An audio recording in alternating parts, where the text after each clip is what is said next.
Vous êtes sur Mosaïque. Les pratiques de gestion du stress ont permis à Patricia Toleni de se sentir mieux. Maintenant, c'est elle qui les enseigne. Elle est vue en grand aujourd'hui sur Mosaïque. Des membres de la Confédération de l'artisanat et des petites entreprises du bâtiment de la Moselle se sont rendus à Metz pour faire entendre leur mécontentement. Mécontentement également du côté des surveillants de la maison d'arrêt de Sarreguemines, remontés contre leur direction. Se déplacer autrement, la casque se mobilise pour la mobilité. Les journées du patrimoine marquent le grand rendez-vous de la rentrée, retour en images sur cet événement à Neufgrange. Le making-of de Cubic avec Yann Caillasse vous donnera un petit avant-goût de notre émission musicale transfrontalière de mercredi. Enfin, l'actualité régionale vue par vos télévisions locales, c'est dans une semaine en Lorraine.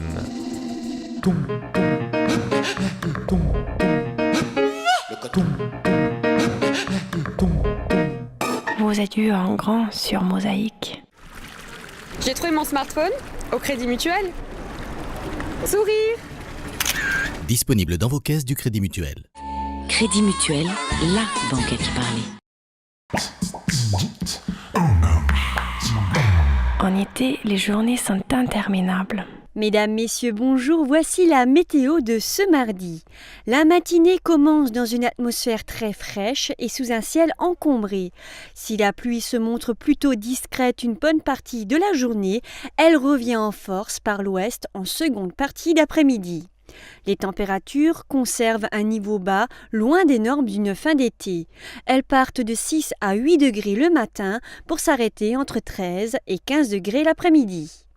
Ciel plutôt gris pour l'ensemble du pays, pluie sur la Manche et quelques éclaircies furtives sur le centre, l'Aquitaine et la Côte d'Azur. Côté température, de 10 à 18 degrés pour le nord et de 15 à 22 degrés pour le sud. Mardi 17 septembre, nous fêtons les Renault. Le soleil se lève à 7h09 pour se coucher à 19h43. Je vous souhaite une agréable journée avec la suite de nos programmes. Crédit Mutuel, la banque à qui parler. Publicité.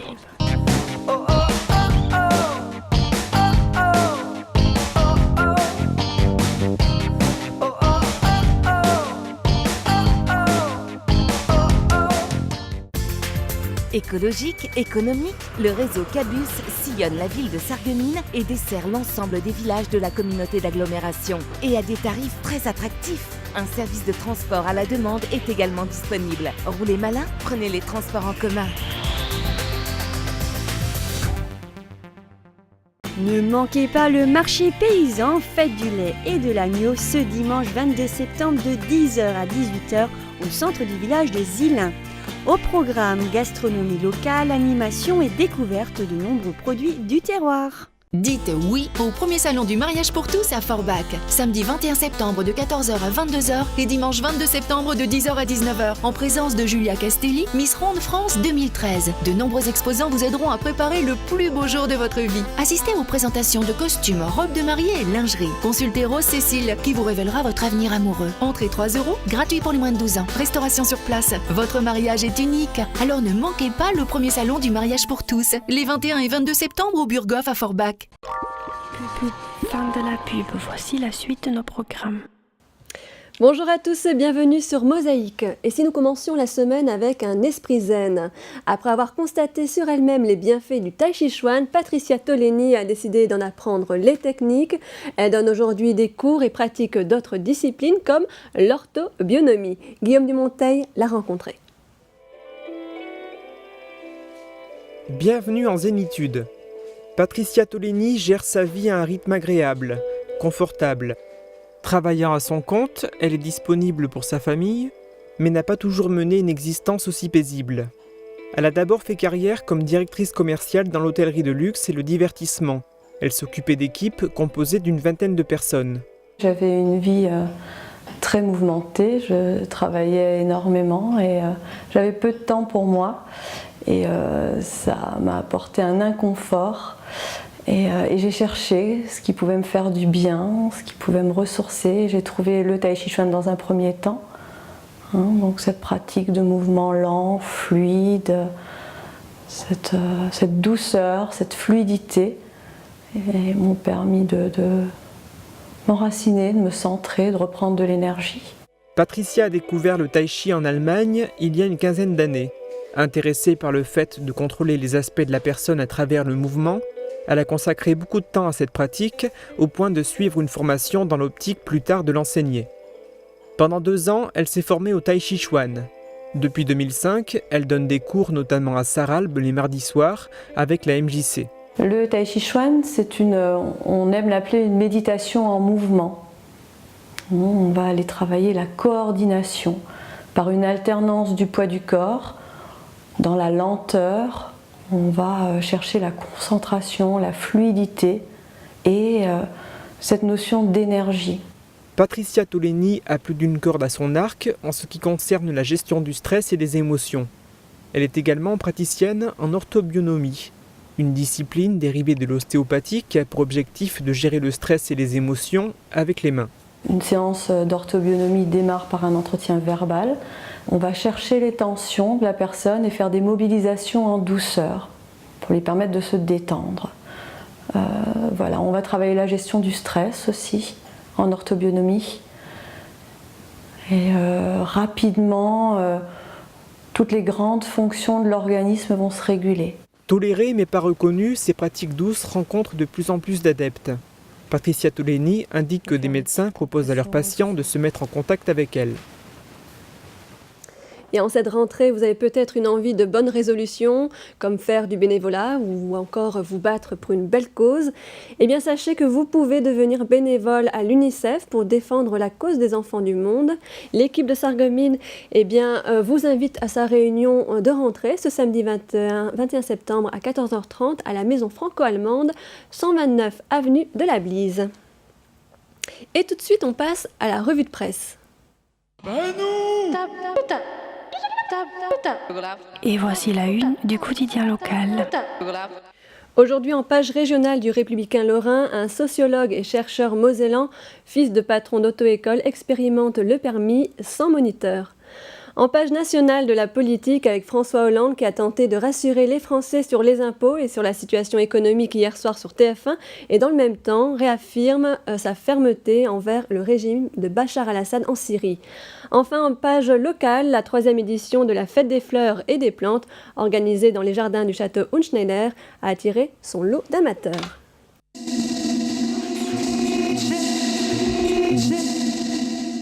Vous êtes face à l'actualité. Et pour commencer ce journal, malgré un temps maussade, le succès des Journées du patrimoine ne s'est pas démenti. Cet événement culturel est l'occasion pour beaucoup d'entrer dans des lieux inconnus ou habituellement inaccessibles. Pour cette 30e édition, les passionnés ont pu découvrir 9 granges d'un autre œil. Mosaïque a suivi leur pérégrination dans le village. Un reportage de Thomas Drouin. Ils sont nombreux à avoir affronté la pluie fine de dimanche matin. Il faut dire que le programme invitait à oublier l'humidité ambiante. Une promenade à la découverte de 9 granges et de son patrimoine, car le village récèle des trésors parfois inattendus. C'est un groupe important qui a suivi Roland Valk, historien d'un village dans lequel il réside depuis 32 ans. La visite commence au château avec un rappel du passé seigneurial de la commune, avec notamment la famille de Jacquemin, devenue von Jacquemin. Une famille que l'on retrouve à la 2e étape du parcours, le déambulatoire de l'église, en compagnie d'autres grandes familles de l'histoire du village. Alors ici nous avons ce qui reste d'une chapelle mortuaire de la famille Roger de Belloquet. C'est la partie basse du fronton. La chapelle s'est située à cet endroit-ci à peu près.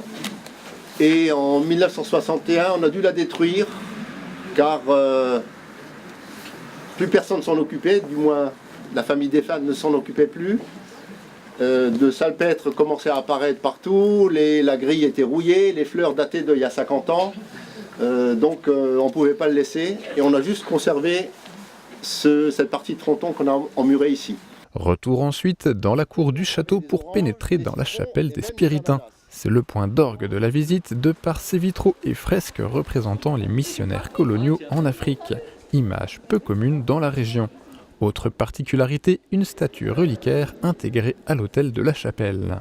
Avoir une statue reliquaire, c'est pas très courant, du moins j'en ai pas connaissance. Ici, nous avons la chance d'avoir cette statue reliquaire à la chapelle de Neufgrange. Elle représente un Saint-Valentin qui est un des nombreux Valentins qui ont traversé l'histoire de l'Église catholique. Il y en avait 13 en tout. Donc celui-ci, il est habillé en romain, c'est un centurion qui a vécu sous l'Empire romain et effectivement, il apparaît aujourd'hui au grand jour alors que longtemps on en parlait très peu, on l'ignorait totalement. Ignorance longtemps entretenue par des spiritains présents sur les lieux, peut-être effrayés par les croyances populaires sur un Saint-Valentin protecteur des amoureux, qui toutefois ne serait pas celui-ci d'après les recherches de Roland Valk.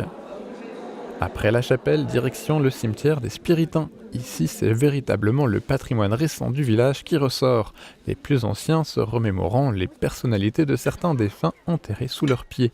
D'un Spiritain polonais, homme à tout faire et doué de ses mains, à un autre reconnu dans le village pour ses dons de guérison.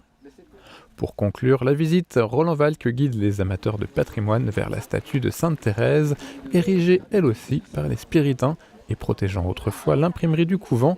Elle fut pour ses visiteurs d'un jour la station finale de cette procession patrimoniale neufgrangeoise. La Confédération de l'artisanat dans la rue à présent. Les artisans du bâtiment ont choisi le vendredi 13 pour mener des opérations escargots dans plusieurs villes de France. Et pour cause, ils protestent contre les hausses de TVA et la concurrence jugée déloyale des auto-entrepreneurs. 20 000 emplois seraient menacés selon la Confédération de l'artisanat des entreprises du bâtiment. À Metz aussi, le mouvement a été suivi. Regardez. La CAPEB, Confédération de l'artisanat et des petites entreprises du bâtiment, participe à la mobilisation nationale des entreprises. Pour la deuxième fois de l'année, environ 600 manifestants mosellans battent le pavé à Metz pour alerter les pouvoirs publics et sauver leur activité. Perte d'emploi, augmentation des charges et augmentation de leur TVA de 7 à 10%, voilà autant de revendications exposées aujourd'hui. Le problème que l'on rencontre tous, c'est le problème de la TVA qui va passer au 1er janvier 2014 à 10%. Il était à 5,5% l'année dernière, il est passé à 7%, il est à 10%, demain il sera à 20%. Et tout ça, c'est du pouvoir d'achat en moins pour nos clients, ce qui va demain provoquer des pertes d'emploi dans le secteur du bâtiment. Est-ce qu'il y a déjà eu des pertes justement d'emplois dans ce secteur depuis plusieurs années ? Depuis 2012, nous avons déjà perdu 10 000 emplois. 2013, on annonce une vingtaine de milliers d'emplois en moins.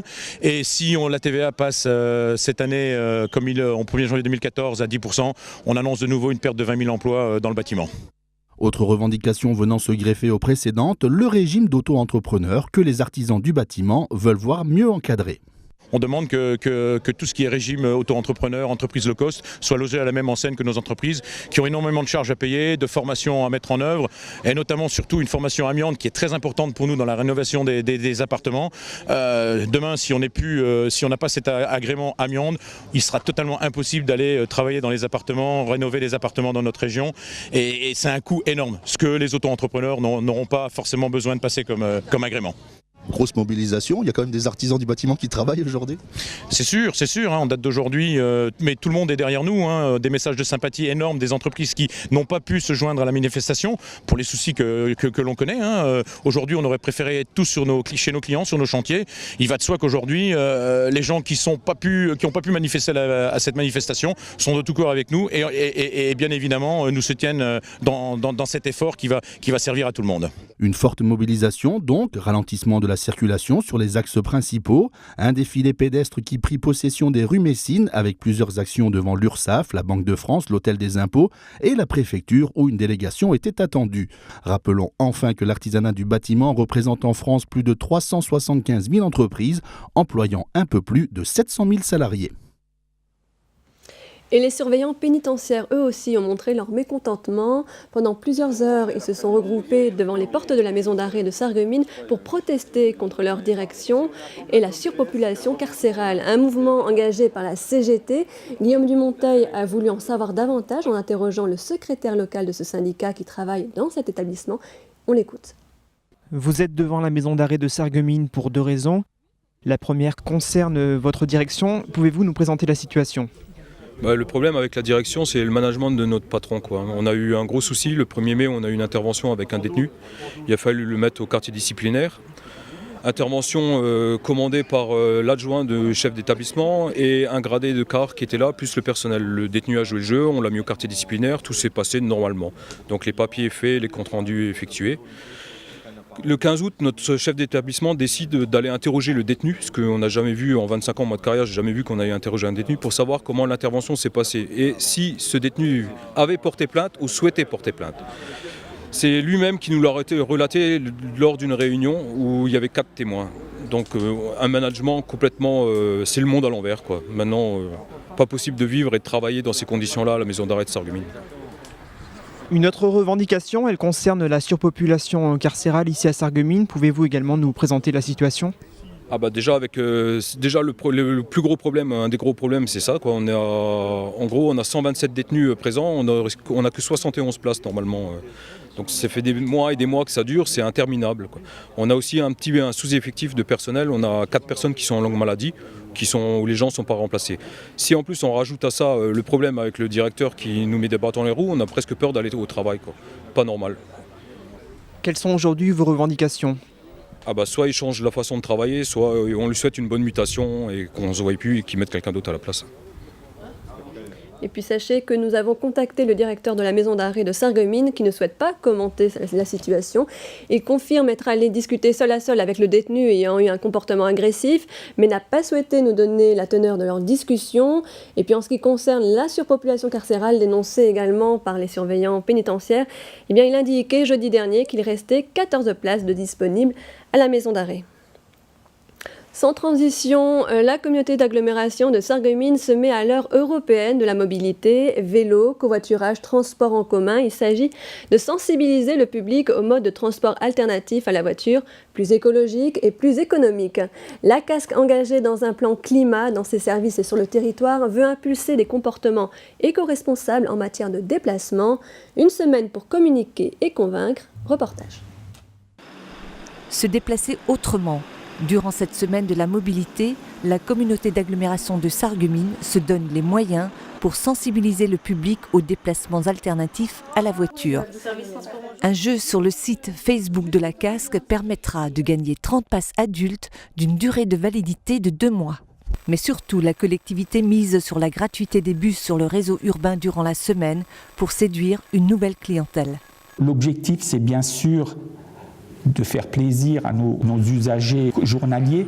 Je souhaiterais qu'un certain nombre de Sarregueminois, je parle du réseau de Sarreguemines, utilisent les transports en commun et par la suite restent accrochés aux transports en commun. Ça faciliterait le stationnement, ça désengorgerait le centre-ville et ça réduirait aussi les rejets de polluants dans l'atmosphère.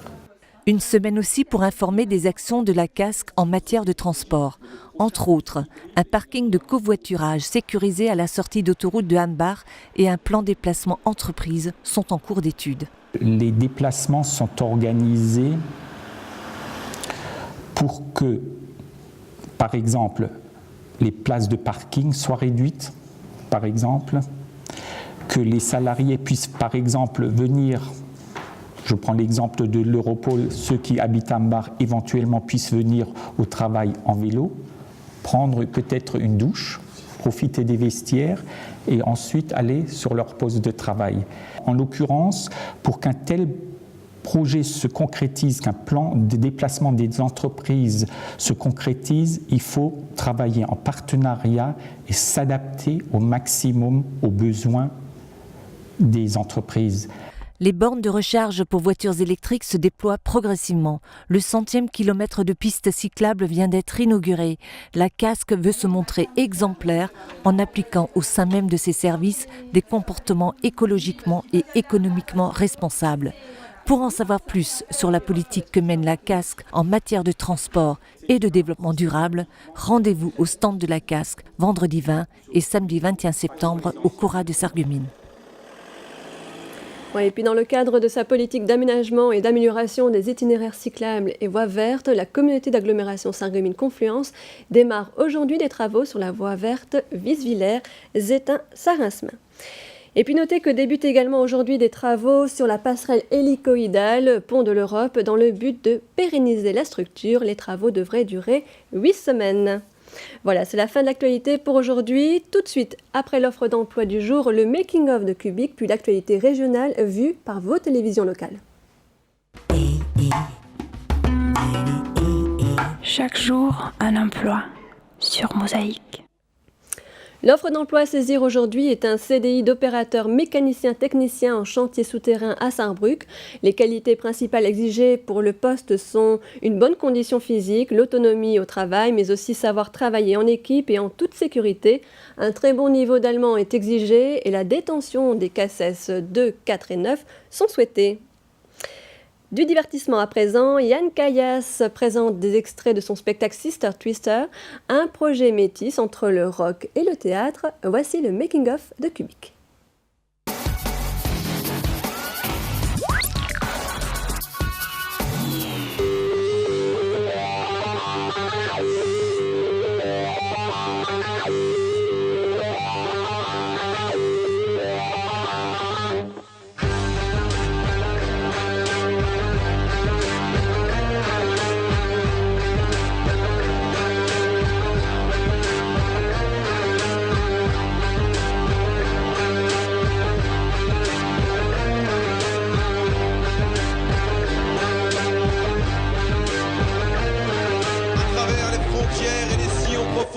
Caméra, tube cathodique à l'aplomb. Parti retourner les écorces terrestres. Ma sœur tourbillon dévale sur l'horizon. Les câbles optiques, c'est bon pour les illusions. En direct pour les nouvelles révolutions. La wifi connectée pour la guerre moderne. Grand frère Twitter jusque dans l'épiderme. Sister Twister. Sister Twister.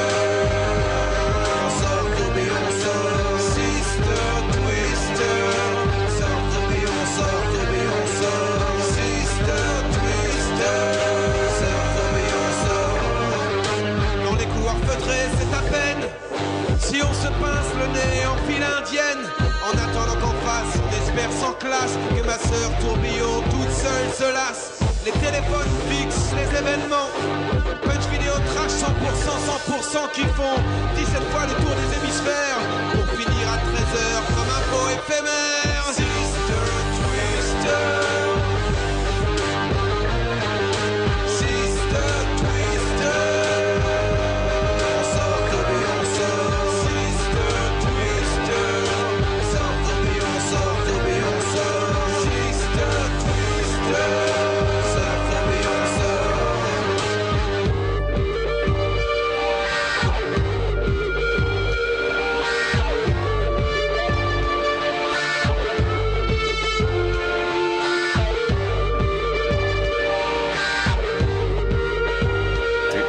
En fait, la vraie star du spectacle, c'est moi.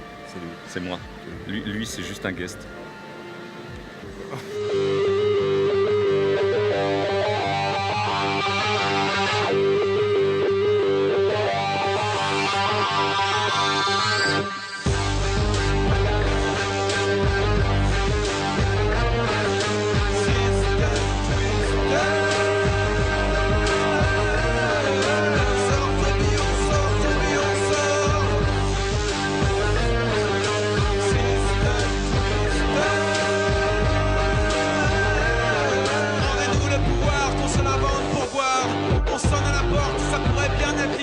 C'est la somme des peurs sur nos poids comme 100 tonnes qui fait qu'on regarde au loin l'œil c'est un cyclone. Quels seront nos dons face aux balles réelles? Des nouvelles chroniques pour leur briser les ailes. J'ai trouvé un fusil à cartouche rose et puis gravé sur ma bouche que l'avenir s'écrit.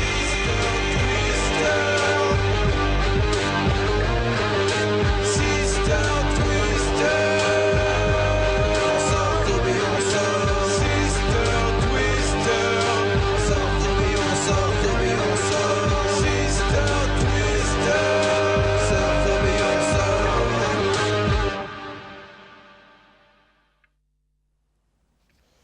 Voilà, Sister Twister, le rendez-vous est pris pour mercredi prochain.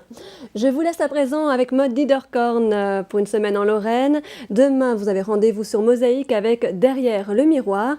Francis est allé à la rencontre de François Zanella, qui a réalisé, comme vous le savez, la plus grosse maquette de paquebot du monde, le Majesty of the Seas. À très bientôt.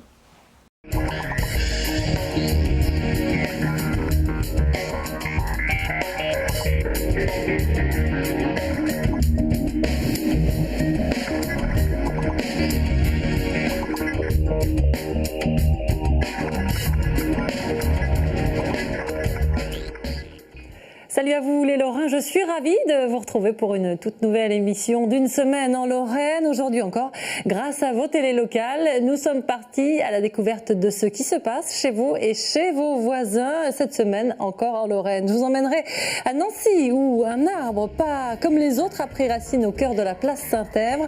Vous verrez quel genre de fruits vous pourrez cueillir. Plus sérieusement, nous parlerons des répercussions qu'entraînera la fermeture probable du Vapro Cracker de Carlin dans l'Est mosellan en 2015. 210 emplois sont directement menacés. Mais qu'en est-il pour les entreprises sous-traitantes comme Ineo? Vous le découvrirez dans quelques instants. Et puis, coup de projecteur sur le métier de démineur. En Lorraine, il n'est pas rare, en effet, de retrouver dans les sols lorrains des obus ou des bombes datant des précédentes guerres mondiales. Mais d'abord, revenons sur la visite de la ministre Aurélie Filippetti il y a quelques jours en Sarre. La Sarre qui célébrait le 20e anniversaire des Journées du patrimoine qui nous attendent, nous, ce week-end, les Lorrains. Un 20e anniversaire dignement fêté à la frontière allemande, notamment à Volklingen, dans l'ancienne Aciérie, classée au patrimoine mondial de l'UNESCO et où la ministre de la Culture s'est rendue. Reportage de TV8. Un accueil en musique et en chanson pour la ministre de la Culture et de la Communication, Aurélie Filippetti. Une première visite officielle en Sarre avec en ligne de mire la création d'un contrat de coopération culturelle entre les acteurs de la grande région. L'éducation au spectacle vivant, le développement de ses pratiques amateurs ou encore la sauvegarde du patrimoine du XXe siècle font partie des enjeux de ce contrat. Et puis le patrimoine, c'est aussi le patrimoine du XXe siècle, le patrimoine architectural. Donc on va travailler ensemble sur la manière de donner des labels pour le patrimoine intéressant du XXe siècle. Autre enjeu de ce contrat, l'éducation à la culture. Dans ce domaine, la Sarre et la Moselle-Est n'ont pas attendu la venue d'Aurélie Filippetti. Depuis quelques années, un partenariat unit l'école de l'Auteur-Bar Ludweiler à l'école biculturelle du Kreuzberg. Ensemble, écoliers français et allemands apprennent la langue et découvrent la culture du pays voisin. On a révisé très vite les chansons encore une fois et bien sûr ils ont oublié les textes un peu, mais après une semaine ça allait encore une fois. Il faut travailler avec les gestes et ils sont très motivés et ça marche très bien. Ils aiment bien chanter en français. Les chants que vous allez voir ont été chantés en chorale avec les enfants des deux écoles. Par 2 fois déjà et là ce serait la 3e fois. Malheureusement les délais étaient beaucoup trop courts pour que nous puissions les emmener aujourd'hui, la rentrée ayant eu lieu mardi. Voilà. Seuls en scène, les écoliers sarrois interprètent quelques chansons en français. La ministre apprécie. Je vous félicite et je vous dis merci. Merci beaucoup. Ça vous a plu, Madame la Ministre? Beaucoup. Intermède musical? Ah oui, ils ont été... ils chantent très bien. Ils avaient beaucoup d'énergie. Et en plus, le fait d'apprendre le français en chantant, c'est vraiment, je crois, la manière la plus agréable de l'apprendre. Et en tout cas, à voir les résultats, je suis sûre qu'ils vont apprendre, découvrir les langues beaucoup plus facilement que par les méthodes traditionnelles. Si l'apprentissage des 2 langues est une priorité pour Aurélie Filippetti, en Sarre et en Moselle, c'est une réalité. Ulrich Commerson, ministre sarrois de l'Éducation et de la Culture, profite de la venue de la ministre pour présenter la valise pédagogique Notre grande région, un outil destiné à terme à tous les enfants. Ce sont des cahiers de travail ainsi qu'un calendrier dans les 2 langues qui présentent les aspects culturels de chaque pays. Avec cet outil, les enfants peuvent apprendre de manière ludique.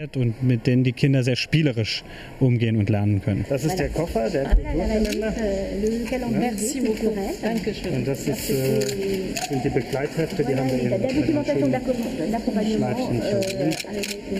beaucoup. Merci beaucoup. Je vais pouvoir apprendre l'allemand. En bonne élève, Aurélie Filippetti repart avec son propre exemplaire. Dans un peu moins d'1 mois, elle devrait être de retour sur le territoire de la grande région, à Forbach précisément. Elle est attendue au Carreau Scène Nationale le 4 octobre pour l'une des représentations du festival Now Dance Saar. Voilà, et puis en attendant eh bien, la visite de Madame la Ministre au Carreau de Forbach. Et puisque l'on parlait des Journées du patrimoine en Allemagne, eh bien, je vous invite à vous rendre sur le site dont l'adresse est affichée en bas de votre écran pour connaître le programme des Journées du patrimoine qui vous attendent en Lorraine. Culture, toujours et encore, avec, je vous l'annonçais en titre, cet arbre pas comme les autres qui a pris racine au cœur de la place Saint-Èvre à Nancy. L'arbre au livre, planté par la MJC Lillebonne, a été inauguré samedi dernier et Mirabel TV a fait le tour de cet arbre. C'est une espèce d'arbre unique en son genre qui est sorti de terre, place Saint-Èvre à Nancy. Un arbre au livre, plus exactement. Drôle d'armoire mobile à 3 faces, rêvé depuis plus de 2 ans par les membres de l'atelier de vie de quartier de la vieille ville, qui entendent bien favoriser l'accès à la culture pour tous. C'est, pour résumer, une bibliothèque de rue en autogestion totale.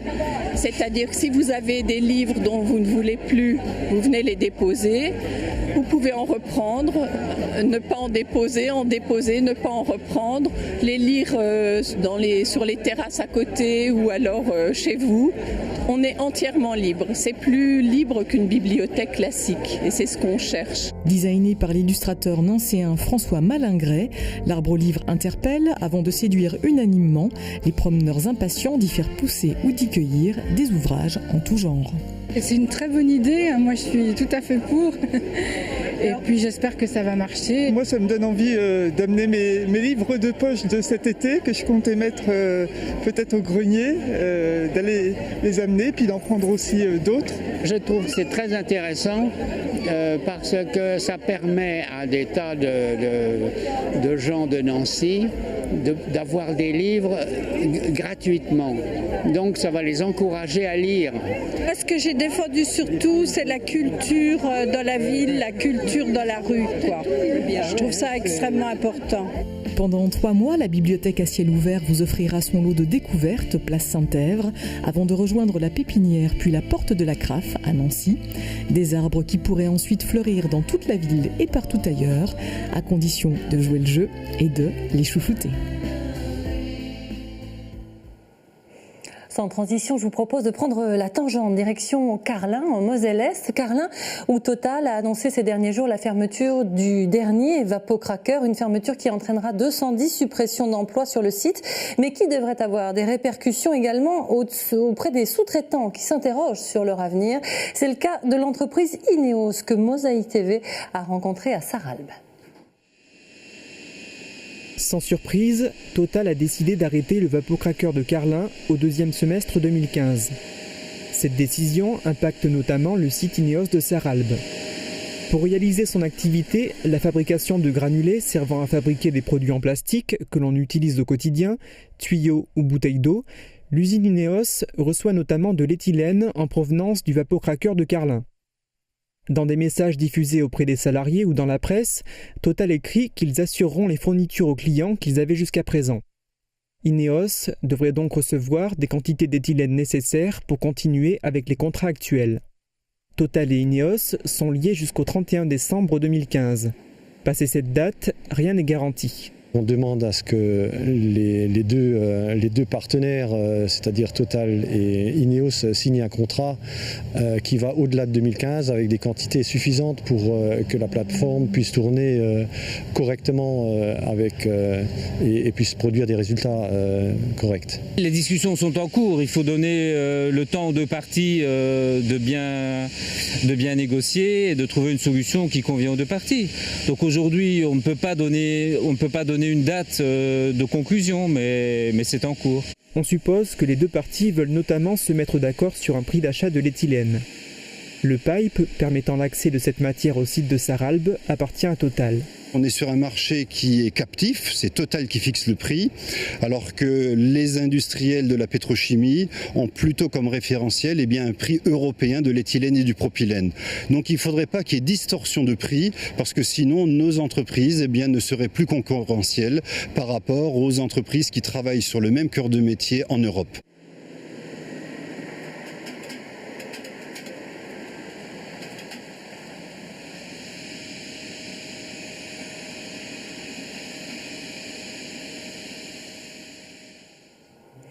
Ils sont le symbole d'un passé qu'on aimerait oublier. Les obus ou les bombes des précédentes guerres qui ont marqué la Lorraine sont très souvent retrouvés dans le sol de notre région. Samedi dernier, à Bitche, un groupe de démineurs de la sécurité civile a d'ailleurs désamorcé une bombe de 250 kilos datant de la Seconde Guerre mondiale. L'occasion pour TV Cristal de nous faire découvrir le métier de démineur.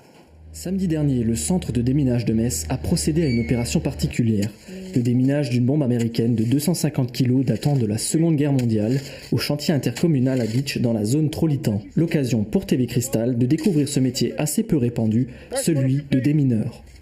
L'opération consiste à retirer les systèmes d'armement. Ce sont les mécanismes qui sont chargés de faire fonctionner la bombe. En l'occurrence, la bombe n'a pas fonctionné parce qu'elle a été larguée en fait avec les sécurités. Elle a été larguée en secours. C'est un métier à risque. C'est pourquoi il existe des procédures particulières à respecter pour que les désamorçages d'engins explosifs se fassent en toute sécurité. Il faut d'abord identifier l'engin, ensuite identifier les systèmes d'armement et à partir de ce moment-là, quand on connaît, parce que tous les engins sont nomenclaturés, quand on connaît exactement l'engin, on peut déterminer la quantité d'explosifs qu'il y a à l'intérieur et en fonction de la quantité d'explosifs, il y a des formules, des mathématiques, des calculs, des tables, on va déterminer des procédures à mettre en place. La plupart des opérations de désamorçage se déroulent sans accrochage. Néanmoins, des périmètres de sécurité sont toujours mis en place avec à la clé une interdiction pour les véhicules de circuler et une évacuation des populations dont le rayon dépend de la puissance présumée de l'engin. On enlève les systèmes d'armement pour pouvoir transporter la bombe en elle-même. Une fois les systèmes d'armement retirés, la bombe n'est qu'une enveloppe avec de l'explosif à l'intérieur. La ville de Bitche et une grosse partie du Beacherland ont largement souffert de bombardements au cours du XXe siècle, notamment pendant la Deuxième Guerre mondiale. D'autres engins explosifs ont mal rempli leur mission à l'époque, polluant aujourd'hui les sous-sols d'ici et d'ailleurs. On intervient énormément sur des munitions d'artillerie, des obus. Encore hier, nous sommes intervenus ici à Bitche pour récupérer un obus d'artillerie américain. Mais l'essentiel concerne les munitions de la Première et de la Deuxième Guerre mondiale, mais les petites munitions tirées par les canons, les mortiers, ce genre de choses. Les bombes d'avion, c'est beaucoup plus rare. Métier à risque, certes, mais métier qui permet aujourd'hui d'effacer les traces d'un passé violent. À la croisée de l'artiste et du chirurgien, les plus jeunes d'entre nous pourraient découvrir un métier qui ne risque pas de disparaître aussitôt. Auparavant, j'étais artificier dans la police nationale et en 2004, il y a eu un rapprochement, en fait. Donc les artificiers de la police ont été absorbés par le service du déminage de la sécurité civile. Jusqu'à samedi dernier, ce fut pour Laurent Guyot, Veni, Vidi, Vici, pourvu que ça dure. Vous avez fini ? Oui, c'est bon. C'est bon ? D'accord. Allez, dans quelques instants, dans une semaine en Lorraine, place à l'art sous toutes ses formes. Nous nous rendrons d'abord au musée de la Cour d'Or de Metz Métropole où le siège lorrain est dans tous ses états, vous verrez. Et puis nous vous présenterons notre coup de cœur de la semaine, exposition du thème à Gauvillers en Meurthe-et-Moselle.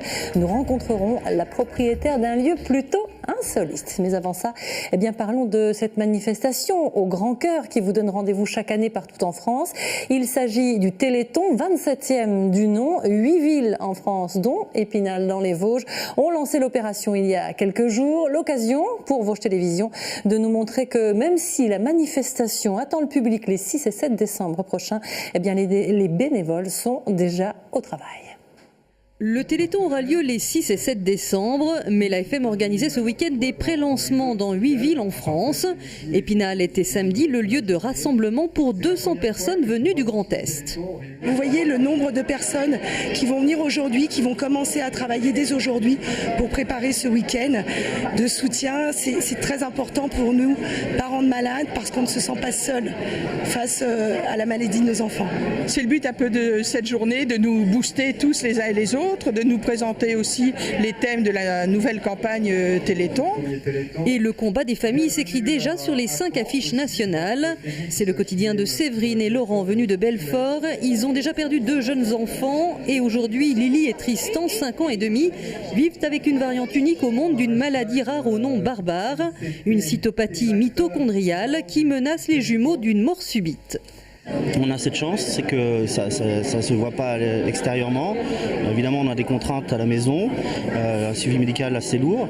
Elle nous rappelle à l'ordre tous les jours, la maladie, mais ça fait partie vraiment de notre quotidien et maintenant on a appris à vivre avec et aujourd'hui on apprécie surtout les moments de bonheur qu'on peut connaître tous les jours. Le Téléthon est pour ces familles leur plus grand espoir de vaincre un jour les maladies neuromusculaires et bien d'autres. Les myopathies sont parmi les maladies qui sont les plus difficiles à aborder.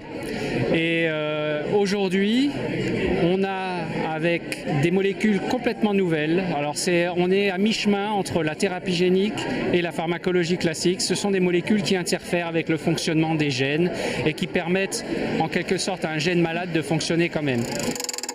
On parlera beaucoup cette année de ces essais cliniques qui s'achèvent sur une centaine de patients et qui intéressent l'industrie pharmaceutique, un bon signe. Mais les défis et la mobilisation populaire devront être à nouveau au rendez-vous pour la 27e édition du Téléthon. Innover pour mieux guérir, c'est le nom de cette 27e édition du Téléthon qui vous attend, je vous le rappelle, les 6 et 7 décembre prochains. Pour connaître le programme de votre ville, rendez-vous sur le site dont l'adresse s'est affichée en bas de votre écran.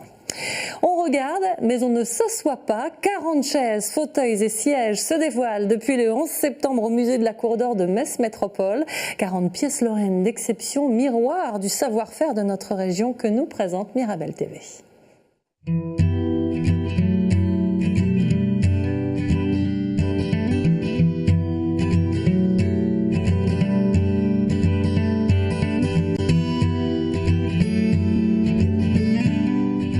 Le jeu des matières, des couleurs, des formes atypiques aux plus banales, l'alliance de l'imaginaire créatif avec des savoir-faire ancestraux. Ici, le siège lorrain fait son show en 40 pièces issues des plus grandes manufactures de la région.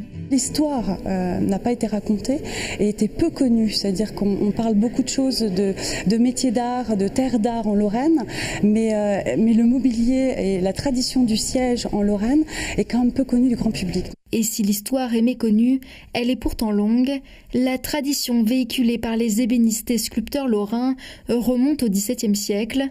Ici, beaucoup de chaises sont inspirées du passé régional, comme ce siège Stanislas en alcantara brodé, hêtre et inox, alors que d'autres préfèrent évoquer l'histoire d'un quotidien. Elle a été inspirée des modèles en fait, qui étaient jadis dans les monastères et les églises pour les personnes qui n'avaient pas de place assise, d'où son nom Miséricorde. Un travail traditionnel de canage et dorure à la feuille d'or, exposé ici comme un tableau, mis en écho avec des sièges revisités, une fumeuse designée par Chantal Thomas ou encore des fauteuils de la collection Opéra Garnier, tous issus du savoir-faire de la région. Comme ce siège Riviera en velours et bois de hêtre qui mêle lignes contemporaines et plus traditionnelles. C'est la qualité des finitions, le souci du détail, je dirais l'élégance de la carcasse parce que les fûts ne sont pas tous pareils et voilà, et celui-là est vraiment très fin, très distingué et c'est ce qui amène, je trouve, justement toute la beauté du siège.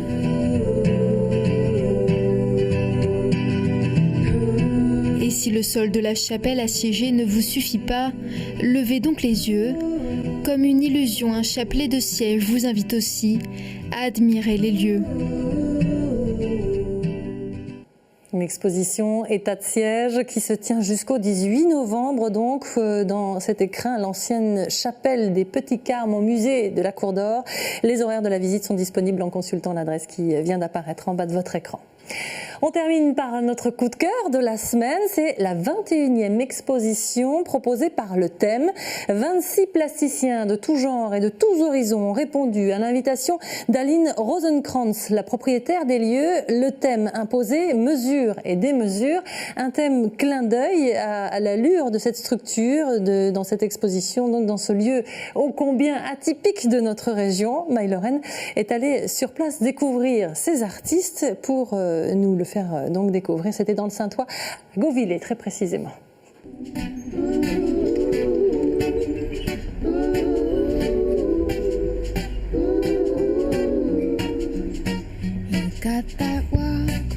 Mon mari comparait ce lieu, la ferme Lorraine, à une cathédrale. Donc il a commencé par évider les plafonds pour découvrir les hommes debout qui vont jusqu'à la toiture.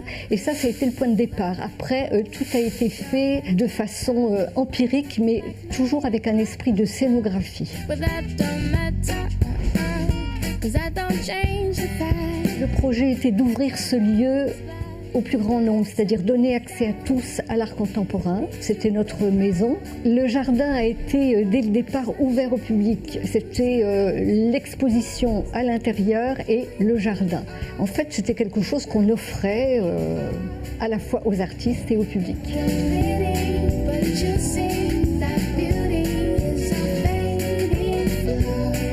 Les artistes sont, on va dire, choisis en fonction de ce qu'on veut montrer. C'est-à-dire que si on ne prend pas quelqu'un une année, c'est pas parce que son œuvre ne plaît pas, mais c'est parce qu'elle ne convient pas. Ici, c'est une expo collective, 26 plasticiens cette année. Donc, il faut penser aux visiteurs, que ce soit une visite assez rythmée, trouver une grande diversité de matières, de techniques et passer de peinture à sculpture à installation. C'est un lieu où les éclairages sont créés chaque année par 2 créateurs lumière. Donc ça, c'est un gros travail. On a la chance de pouvoir recréer chaque année les nouveaux espaces, comme les cloisons qui peuvent changer de place en fonction des œuvres qu'on va exposer.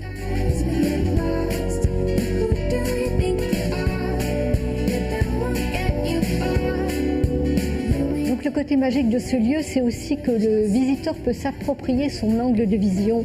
Il n'est pas face à un mur avec des œuvres collées au mur. Il y a des points de vue, comme vous avez pu le constater à l'étage sur la passerelle, tout en haut sur le beffroi. Le visiteur peut naviguer dans les œuvres et il peut choisir son cadre, en fait, entrer dans une œuvre et en voir plusieurs à la fois. Et ça, c'est très important. Il a une notion de liberté.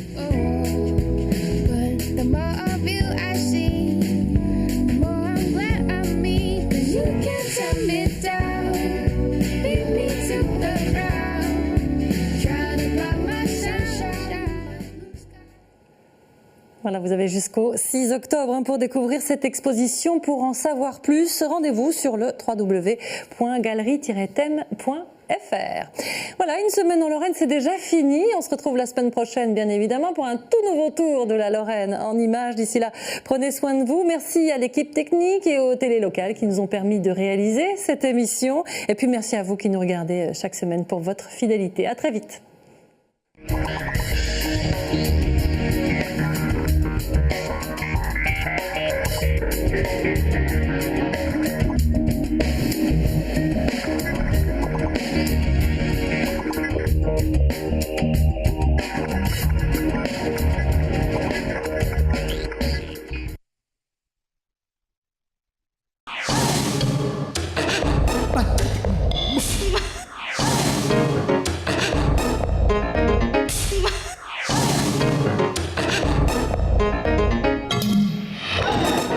Mosaïque vous remercie de votre fidélité.